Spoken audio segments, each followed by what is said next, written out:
Olá, tudo bem com vocês? Estou de volta, professor Emerson, para trabalhar língua portuguesa com vocês da primeira série. Claro que antes de nós iniciarmos a aula, eu vou fazer o quê? Dar aquele recado que eu sei que você já conhece, mas não custa reforçar. Não esqueça de entrar no Class, fazer a atividade que ali está postada. Para além de você aumentar o seu conhecimento, você também garantir a sua presença. Mas se você não tem acesso ao Class, está assistindo às nossas aulas pela TV ou pelo YouTube, não precisa se preocupar. Entre em contato com a sua escola para que você saiba quais são as atividades que os professores estão pedindo para vocês fazerem. Lembrando que nós estamos aí na reta final do ano, já estamos no terceiro trimestre, então é muito importante fazer as atividades.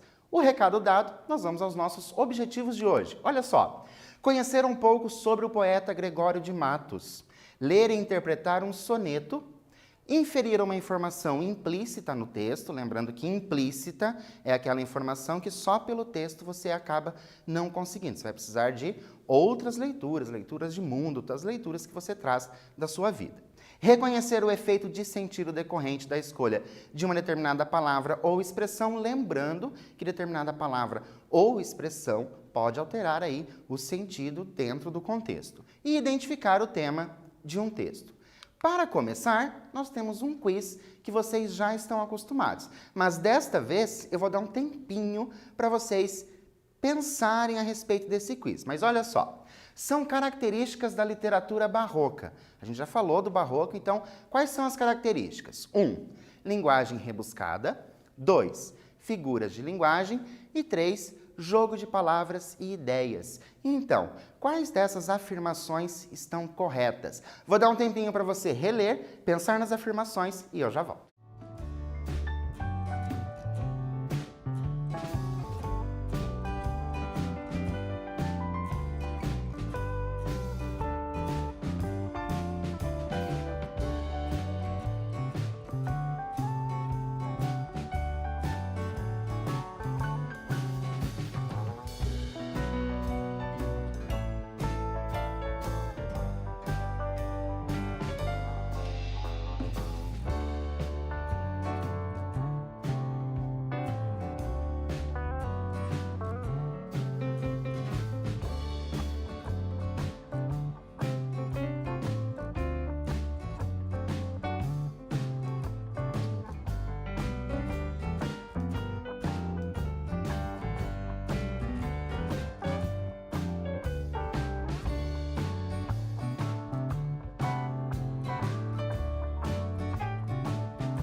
Então, pensaram a respeito? Relembraram aí das características do barroco? Vamos pensar. Linguagem rebuscada é uma das características do barroco? Sim, linguagem rebuscada é uma das características do barroco. Depois, figuras de linguagem. Temos aí o uso de figuras de linguagem?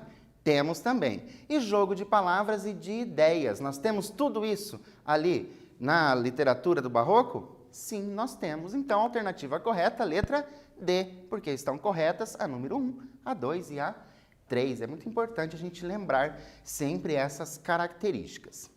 Continuando, só para nós lembrarmos que Gregório de Matos Guerra, então ele é lá de 1636 até 1695, era filho de senhor de engenho. Por isso pôde estudar em Portugal, lugar que passou 32 anos. Retornou ao Brasil em 1682. Olha que informação importante para vocês.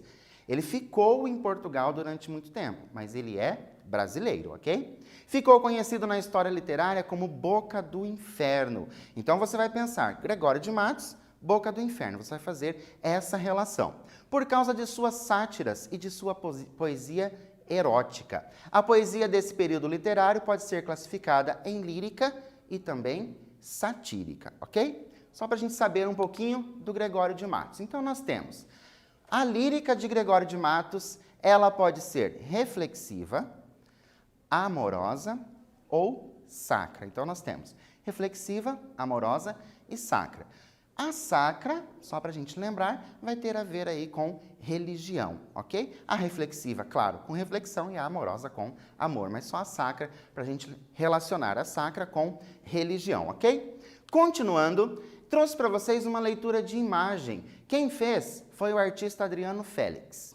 Ele faz uma releitura já de uma fotografia existente, que é de Mariana Keller. Olha que interessante a fotografia do Adriano Félix. O que eu tenho nessa imagem? O que essa imagem me traz? Quando eu olho para essa imagem, o que eu consigo perceber nessa imagem? O que eu vejo nessa imagem? Quais são as coisas que me chamam a atenção? Por que eu estou dizendo isso para vocês? Porque a primeira coisa que eu vou perguntar é: o que a imagem representa? Então, observem a imagem. O que ela representa? Quais são os elementos que a compõem? Então, quais elementos eu tenho nessa imagem? Vou dar um tempinho para vocês fazerem isso aí no caderno de vocês e eu já volto para a gente continuar.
Então, deu tempo para vocês observarem essa imagem, essa fotografia, verem ali quais são os elementos que a compõem. Olha o que eu trouxe para vocês.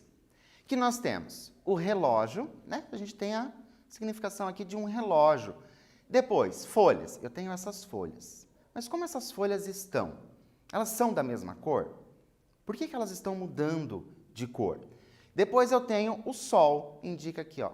Eu tenho o sol. Tenho também a lua e aquele símbolo que a gente já conhece, que é o yin e o yang.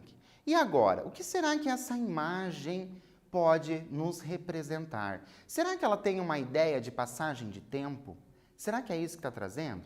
Então, pensando que nós vamos falar de Gregório de Matos e hoje a gente vai pensar aí naquela lírica reflexiva, então vamos começar a refletir um pouquinho sobre isso. Será que essa imagem, ela fala sobre a relação de tempo? Pode ser que sim. Por quê? Porque eu tenho aqui o relógio, que já indica o tempo. Tenho também aqui, ó, o dia e a noite, que também dá a ideia de tempo. E bem interessante com relação às folhas, porque as folhas elas vão mudando de cor e também indicando o quê?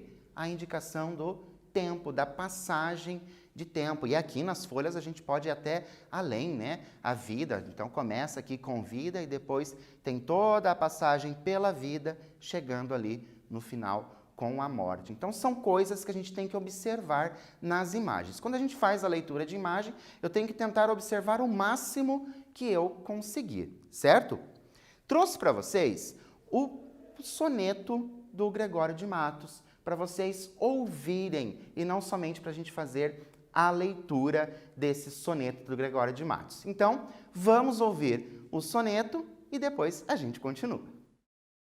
Estamos onde? Nas ruínas de São Francisco, cidade de Curitiba. Para que tudo isso? Para a gente poder entrar nesse poema de Gregório de Matos. E por isso, eu vou fazer a leitura para vocês de um poema reflexivo, para a gente pensar um pouquinho a respeito da vida, a respeito de tudo.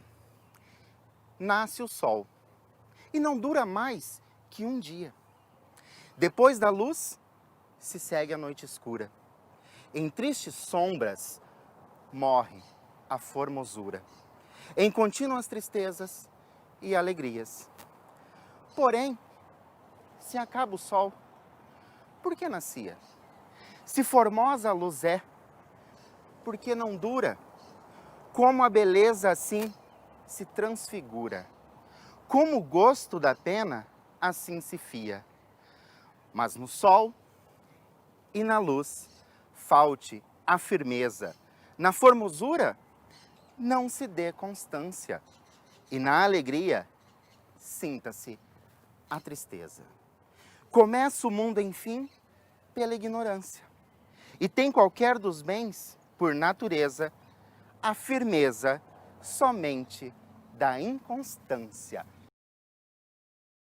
Então, gostaram de ouvir o Gregório de Matos? Lembrando que quando a gente faz a leitura de um poema, a gente não pode fazer a leitura como se nós estivéssemos lendo um texto em prosa, corrido. Por isso que tem que ter essas pausas, a gente tem que sentir este poema. Claro que só por ouvir, às vezes a gente acaba não percebendo tudo. Por isso, eu também trouxe o poema escrito para vocês, para que nós possamos trabalhar com ele. Então, tenho aqui, nasce o sol, e não dura mais que um dia.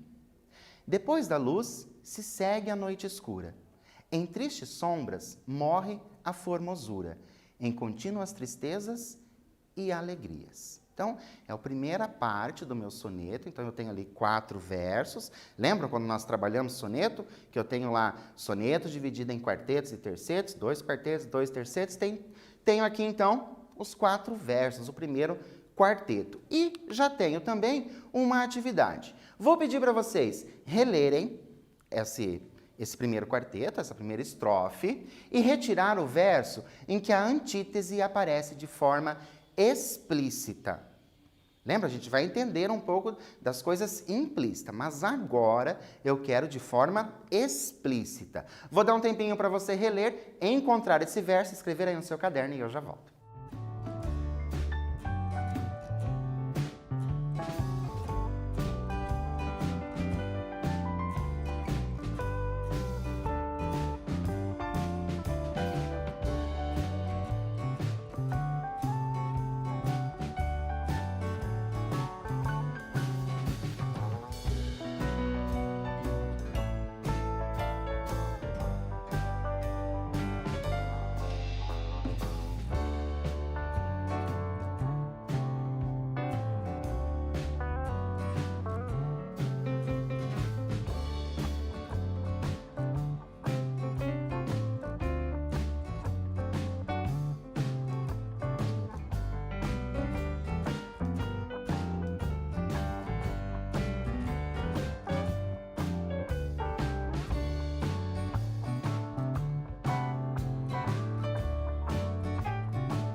Então, encontraram a antítese na estrofe, lembrando que figura de linguagem é uma das características da literatura barroca, certo?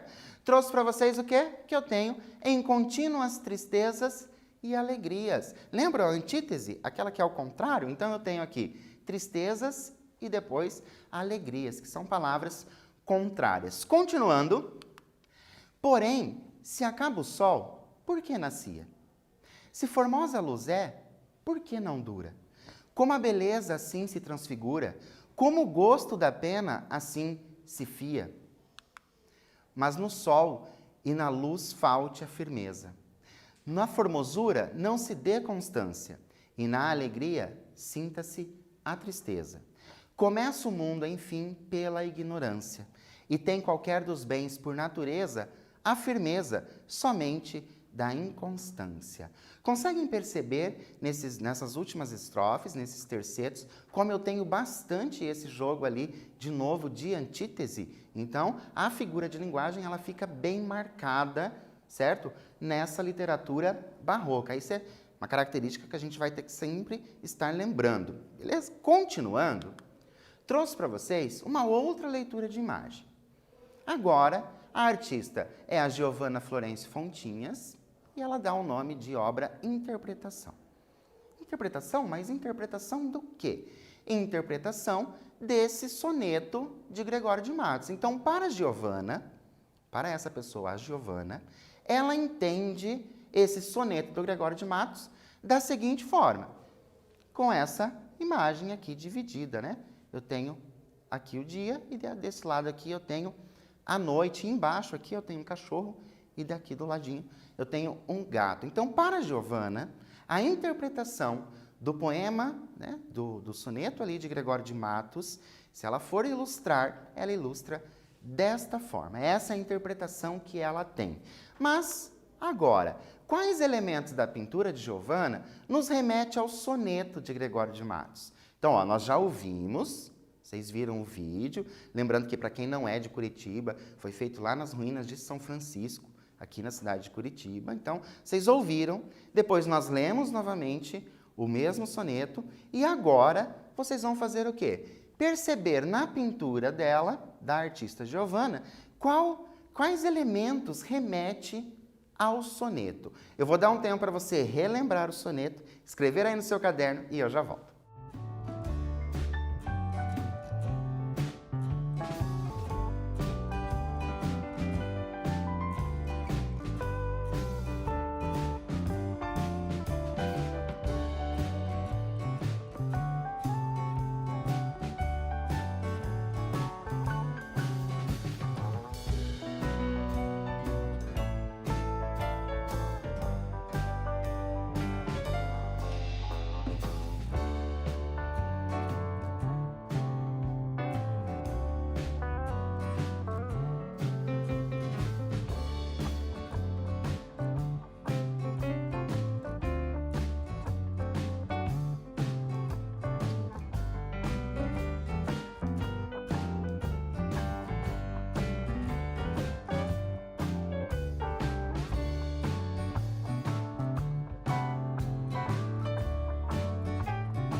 Então, conseguiram pensar aí nos elementos? Conseguiram lembrar do soneto de Gregório de Matos? Mas eu trouxe para vocês a seguinte coisa. Claro que se trata de uma resposta pessoal. Às vezes você percebeu alguma coisa no soneto que outra pessoa não tenha percebido. Mas trouxe para vocês, ó, dia e noite. Então eu tenho aqui o dia, noite, o gato e o cachorro, os pássaros que sobem. Olha só. Quando é dia, parece que os pássaros estão subindo, simbolizando o quê? A alegria. As estrelas que caem, olha só como as estrelas estão caindo à noite, que pode simbolizar o quê?